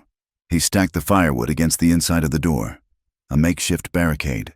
He filled every pot, bucket, and cup with water from the creek.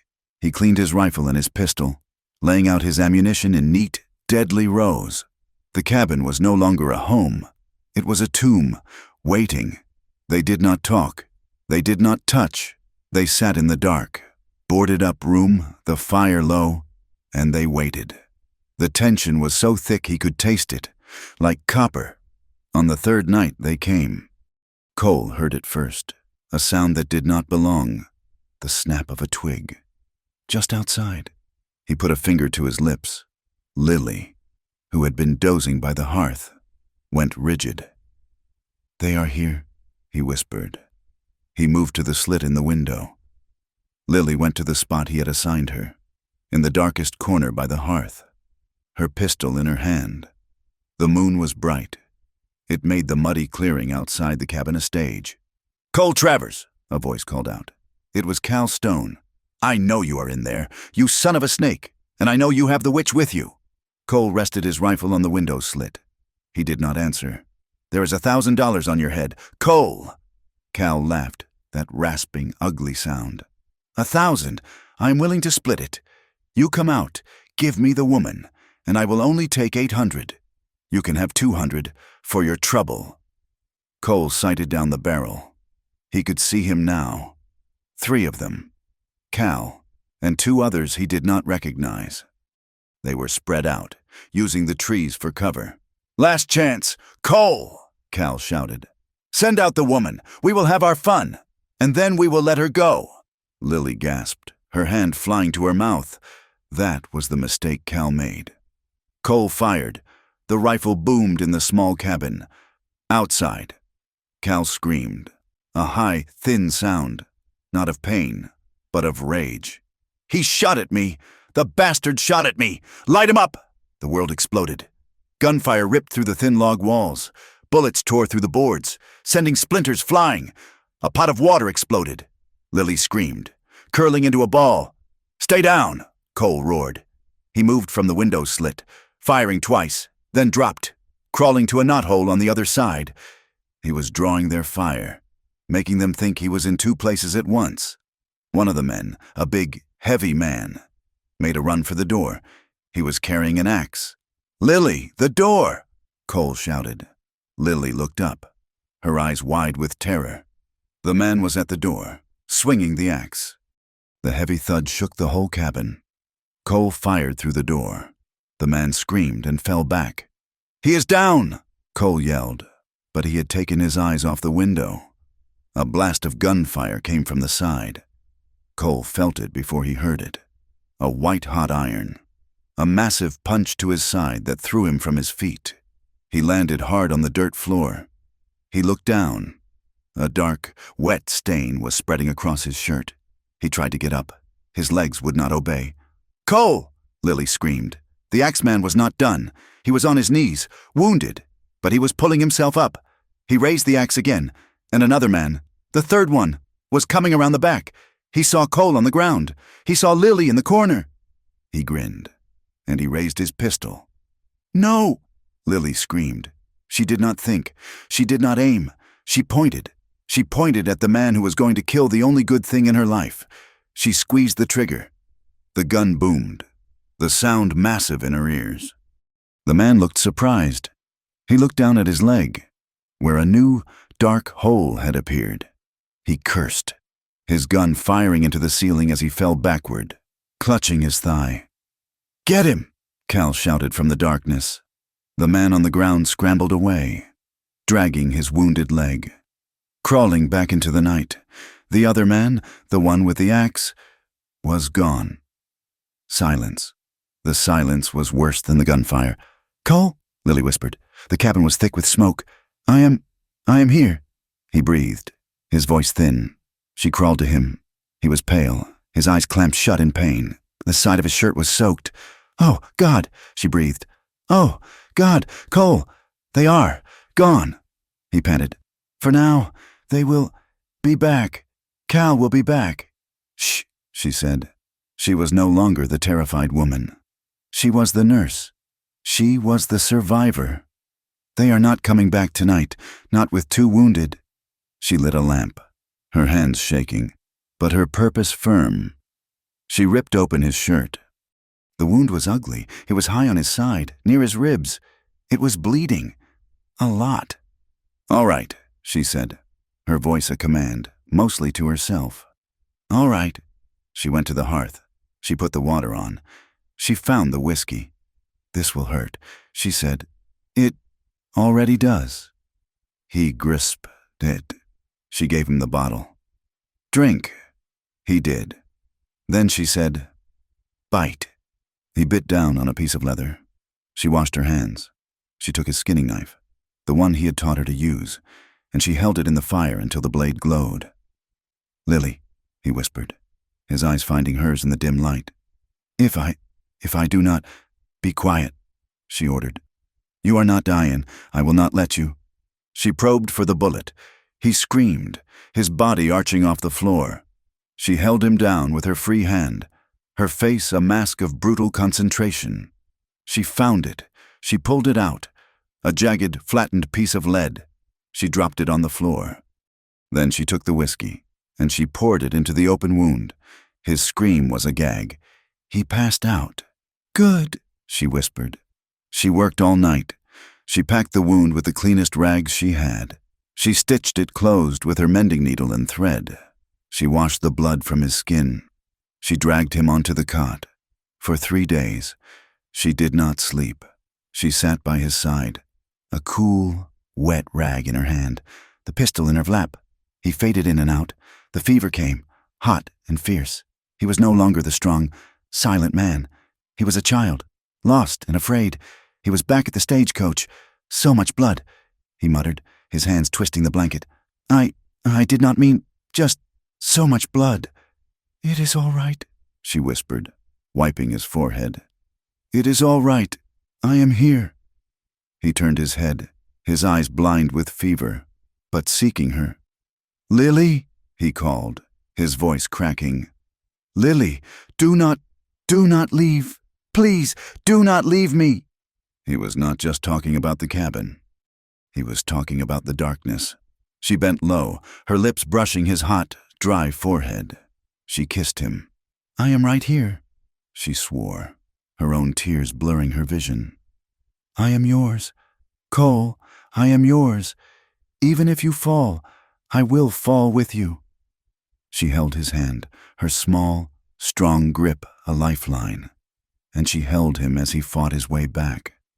On the fourth day, the fever broke. He woke up. His eyes were clear. He saw her, asleep in the chair, her head on her arms, the pistol still resting in her lap. She was thin, exhausted, and beautiful.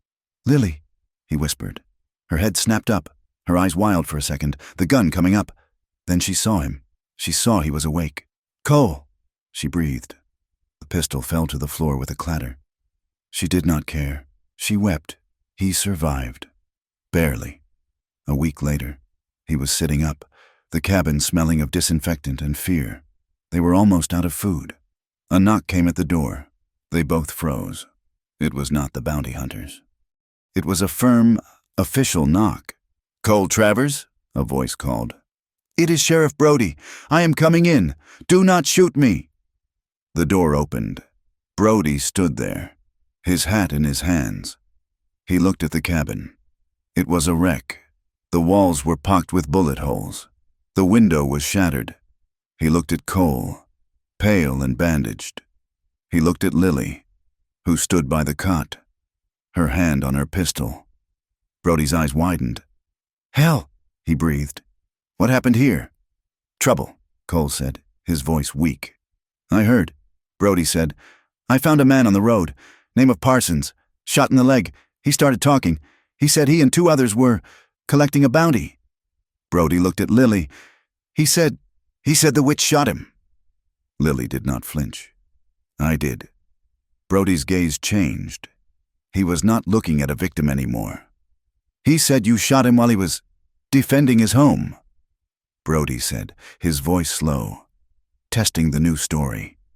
"She was," Cole said. Brody nodded. A long, slow motion. "The other 2. The man with the axe. We found him. Dead. You shot him through the door." He looked at Cole. "And Calvin Stone. He is in my jail.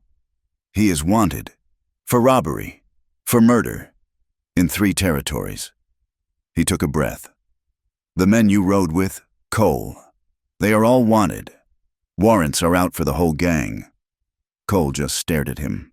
"The circuit judge," Brody said. "He is impressed. He says a man who shoots Cal Stone is doing the territory a favor. He also says, that'll warrant on your head. It is 6 years old, and you are the only one left who knows where the rest of that gang might be." "What do you want, Sheriff?"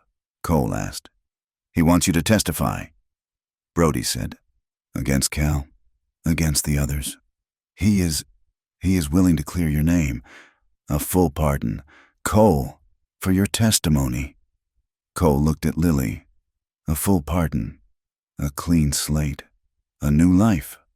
Brody tipped his hat. "The town," he said, looking at Lily again, his voice holding a new, strange note of respect. "They are talking. They heard you shot a wanted man. They heard you defended your home. They are not calling you a witch anymore." He left. The offer hung in the air. A pardon. A new life. Respect. Cole looked at Lily, a shadow of a smile on his face. "A hero," he said, his voice rough. "They think you are a hero." Lily looked around the wrecked cabin. She looked at the bullet holes.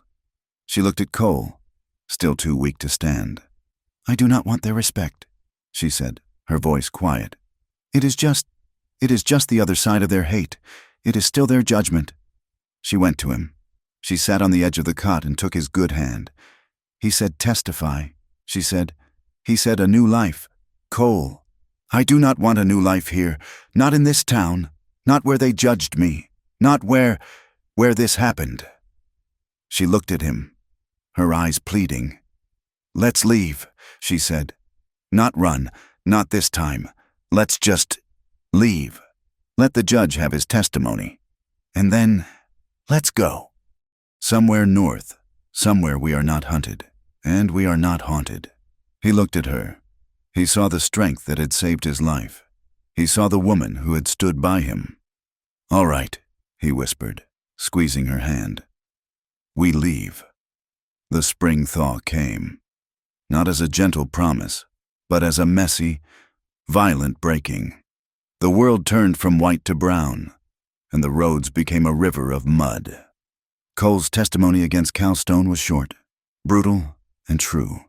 He stood before the circuit judge, not in the saloon, but in the proper sheriff's office. And he spoke. He told of the stagecoach, of the robbery, of the pale-eyed man who had pulled the trigger first. He spoke the truth, and for the first time, the truth set him free. The judge, a man who understood the difference between an outlaw and a man who had been one, granted the pardon. He also granted Cole the $1,000 bounty that was on Cal Stone's head. "The territory reckons it owes you," the judge had said, "for saving us the cost of a trial and a hanging." Amos Carson had left town, defeated, his righteousness soured by the town's new, grudging respect for the witch who had defended her home against known killers. Cole and Lily did not wait for the roads to dry. With the bounty money, they bought a sturdy wagon, 2 stout mules, and enough supplies to last 6 months. Flour, salt, coffee, beans, canvas, axes, a plow blade, and seeds. Lily bought needles and thread, and 3 bolts of simple cotton cloth, one a deep blue. They packed what little they had, Cole's saddle and rifle, Lily's mending kit. They left the wrecked cabin as it was, a museum of their darkest days. Lily, wearing a new brown dress, looked at the bullet-scarred walls, at the cot where he had nearly died and she had saved him. She felt no attachment. It was a cocoon, and she was done with it. They rode out of Laramie at dawn. They did not look back. Sheriff Brody stood on the boardwalk, a silent, solitary witness. He raised one hand, a short, sharp gesture of farewell. Cole raised one back. They headed north, toward the high mountain valleys, toward a blank spot on the map where no one knew their names. The journey was a new kind of hardship. It was not the sharp, sudden violence of men. It was the slow, grinding indifference of the land. 2 weeks out, a late spring blizzard caught them on the open plain. There was no shelter, just the wagon and the wind. The temperature dropped 20 degrees in an hour. They huddled under the wagon bed, wrapped in every blanket they owned, their arms around each other, sharing the last of their warmth. The mules stood with their backs to the wind, coated in ice. Cole's wound, healed but still new, began to ache, a deep, cold throb. Lily felt him shiver, felt the tension in his body. She held him tighter. "It is just a storm, Cole," she whispered, her voice steady, though her own teeth were chattering. "We have seen worse." He looked at her, his face a shadow in the gray, swirling dark. He had been the strong one, the protector. Now, she was offering him her own strength. He put his head on her shoulder, and they waited out the night. When the sun came, they were alive. They pushed on. But the land was hard. The hunting was scarce. Cole would ride out, his rifle ready. But the land was empty. They ate beans until they were sick of them, then hardtack until their jaws ached. Their supplies dwindled. Cole grew quiet, his guilt a heavy cloak. He was failing her. He was not the provider he wanted to be. One morning, he missed a shot. A young buck, just 50 yards out. His hand, still weak from the fever, had trembled. The buck was gone in a flash. Cole came back to the wagon, his face a mask of self-disgust. He sat on the wagon tongue, his head in his hands. He did not see Lily leave. She took the small loops of wire she had made. She walked into the sparse woods, her eyes on the ground. She looked for the tracks, the trails, the small signs of life he had taught her to see in the cabin. She came back 2 hours later, just as the sun was setting. She carried 2 rabbits, their necks broken. She dropped them at his feet. Cole looked at the rabbits, Then up at her. Her face was smudged with dirt, her hair wild, but her eyes were clear. She had not waited for him to save her. She had saved them. He stood up, and he touched her face, a gesture of pure, wordless awe. "You are," he started, but he could not find the words. "We will eat tonight," she said, and it was the most beautiful sentence he had ever heard. They were in the foothills of the mountains when the wagon wheel broke. They were crossing a fast, shallow creek, and the back wheel hit a rock hidden in the current. There was a sharp crack, and the wagon lurched, sinking into the mud. Cole swore. A long, bitter stream of curses. It was the one thing he had feared. A broken wheel. 100 miles from any Smith. "We are done," he said, kicking the water. "We are done." "No," Lily said. She was already climbing down, wading into the knee-high, icy water. "We are not." She looked at the wheel. The main spoke was split. "You have an axe. You have rope. You have another axe handle. You can brace it, can you not?" He stared at her. She was not weeping. She was not waiting for a miracle. She was problem-solving. It will take hours," he said. "Then we should start," she said. For 2 days. They worked. He cut and carved, shaping the heavy spare wood into a brace. His sides screamed in protest. He was covered in sweat and mud, and she was beside him. She held the heavy waterlogged wheel. She fetched the tools. She built a fire on the bank and kept the coffee hot. She held the brace in place, her thin arms shaking with the strain. As he hammered and tied it, when it was done, the wheel was not beautiful. It was a scarred, ugly, roped-together thing. But it was strong. They pulled the wagon out of the mud. That night, sitting by the fire, clean and dry, he looked at her. "You are stronger than I am, Lily," he said. And he meant it. She shook her head. "No, we are strong together." They found the valley a week later. It was high, sheltered on 3 sides by dark, pine-covered mountains. A creek, clear and cold, ran through a meadow of knee-high grass. The air was clean. It smelled of pine and damp earth. "Cole," Lily whispered, standing up in the wagon seat. "Look." He stopped the mules. He looked. It was empty. It was quiet. It was perfect. They were not entirely alone. 2 miles down the valley, where the creek widened, a small plume of smoke rose from a cabin. Cole approached with caution, his rifle in his hand, but not aimed. The cabin was a mix of log and sod. A man was skinning a deer in the front. He looked up, his face impassive. He was a broad man, with dark skin and long, black hair. A woman, her features also a proud mix of white and Cheyenne, watched from the doorway. "We are just passing through," Cole said, his hand up. "Open." The man, whose name they would learn was Jacob, just nodded. "We are looking for a place," Cole said. To build." Jacob looked at Cole. He looked at Lily. He saw 2 people who were not from the town. He saw the repaired wagon wheel. He saw the faint, puckered scar on Cole's side, visible where his shirt was open. He saw Lily, who looked tired, but not afraid. "There is good land to the south," Jacob said, his voice a low rumble. "Near the woods. The wind does not hit so hard there." It was an invitation. Jacob and his wife, Sarah, helped them. They were outcasts, too, living between 2 worlds, belonging to neither. They understood the need for a quiet place. Jacob and his eldest son helped Cole fell the trees. The sound of axes rang through the valley, a sound of creation, not destruction. Cole, his strength fully returned, worked from sunup to sundown. He was not a gunman here. He was a builder. Lily worked beside him. She and Sarah daubed the chinking, a mix of mud and straw. Between the logs, Sarah taught her which roots were good for dye, which herbs would settle a fever. Lily, who had been told she was a curse, found she had a gift for healing, for making things grow. By the time the first aspen leaves turned yellow, the shack was built. It was 1 room, like the trapper's cabin, but it was not the same. It had a plank floor, not dirt. It had 2 windows, to let in the light. It was theirs. The life they built was simple. It was measured in small, quiet victories. Lily took the seeds she had bought in Laramie. and she found wildflowers in the meadow, delicate blue and yellow ones. She planted them all together in a small garden by the cabin door. It was the vanity Elias had forbidden. It was a patch of defiant beauty. Cole, in the evenings, would sit on the porch he had built. He took a block of pine, and with his skinning knife, he began to carve. He was not a skilled carver, but his hands were patient. He was making a rocking chair. He was making a place for her to rest. One evening, as the air grew crisp with the first hint of autumn, Lily was unpacking the very last of her belongings from her small, worn trunk.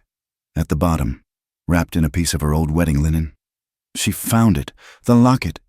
She opened it. The small, faded tintype was still inside, a tiny, solemn face, the child she had never been allowed to hold. She sank onto the edge of their bed, the cold metal heavy in her palm. The grief came, as it always did, a sharp, sudden ache that stole her breath. She had this new life, this good man, this safe home, and still, this old wound remained. Cole came in. He had been checking the mules. He stopped, his boots silent on the plank floor. He saw the locket. He saw the tears on her face. He did not speak. He did not tell her to put it away. He did not tell her to forget. He came and sat beside her on the bed. He just sat, his shoulder pressed against hers, a solid, warm presence. She wept, silently, for the child she had lost. He held her hand. After a long time, her tears slowed. She looked at the locket, then at him. He was her present. The locket was her past, and she realized, for the first time, she had room for both. She did not hide the locket. She did not throw it away. She stood up, and she placed it on the small, rough-hewn table beside their bed. It was not a shrine. It was just a part, a memory, settled and at peace. No longer a source of shame, but a source of her. She turned back to him. She lay down on the cot, and she pulled him down with her. She laid her head on his chest, listening to the slow, steady beat of his heart. They lay there as the sun went down. The high mountain air turned the sky a deep, aching purple. The first stars were coming out. He kissed the top of her head, his lips rough in her hair. "You're not nobody," he whispered, his voice a low rumble she felt in her bones. He lifted her chin, and his eyes, in the twilight, were full of a love so deep it was an anchor. "You're mine," he kissed her, and it was not the desperate kiss of the cabin, or the raw, claiming kiss of the inquest. It was a kiss of promise. It was a kiss of coming home, under the starlight, in the quiet valley. The fire crackled in the hearth. Two souls, broken by the world and haunted by their pasts, lay in the silence, remade and whole, and far from where they began. Thank you for listening to this story from Wild West. We have come to the end of Cole and Lily's hard journey. We hope it touched your heart. We would love to know where you are listening from. So please drop a comment and tell us what part of the world you are in. If you enjoyed this story, be sure to subscribe to From Wild West so you do not miss our next tale. And finally, please let us know your thoughts on Cole and Lily's story in English. Your comments help us keep these histories alive. Thank you for joining us.